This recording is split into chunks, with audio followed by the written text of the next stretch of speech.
Brandon Lilly here with a Brian Carroll versus Brandon Lilly Bench Press Challenge update. Got some really great news today.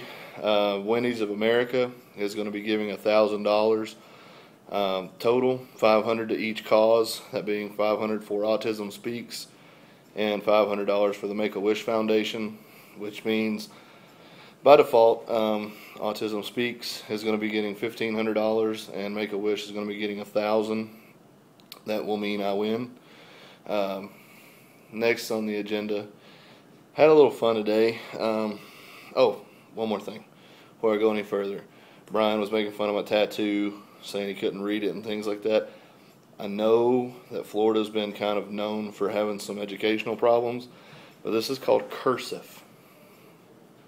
I know that's a big word, cursive, but you have a big head. I'm assuming you have a big brain.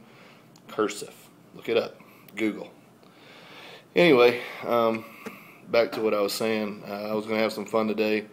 I was going to go down to Kroger and just show some people, just random people, non-powerlifting people, let them see the videos of some of Brian's recent benches and mine, and just let them, have an idea of what's going on and get their feedback, see what an outsider would think about who's going to win. I showed a few people in the short north. That's kind of an affluent area, educated, alternative lifestyle area. It wasn't really a good idea for me. It was kind of a mob scene, lots of beards and body hair and body odor. Damn near caused a riot. So I probably won't be doing that again. Didn't help that I was eating hot dogs from Dave's Coney's. Just got a little bit out of hand.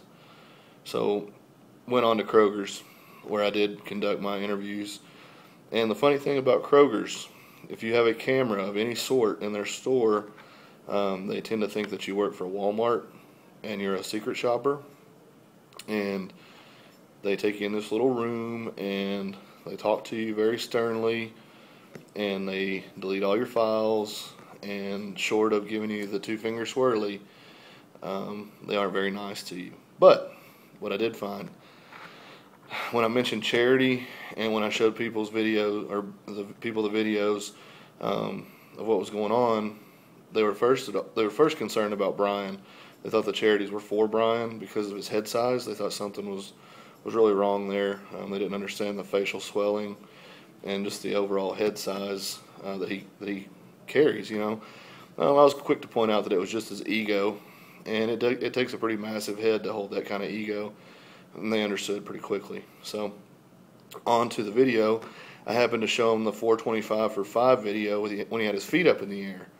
And people thought that was really cool that Brian was so good at doing things with his feet in the air. But I said that's normal, everyday activity for Brian.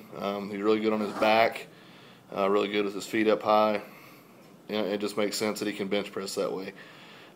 For me, when I was talking about doing the bench press, everyone was like, "Oh, you mean like this?"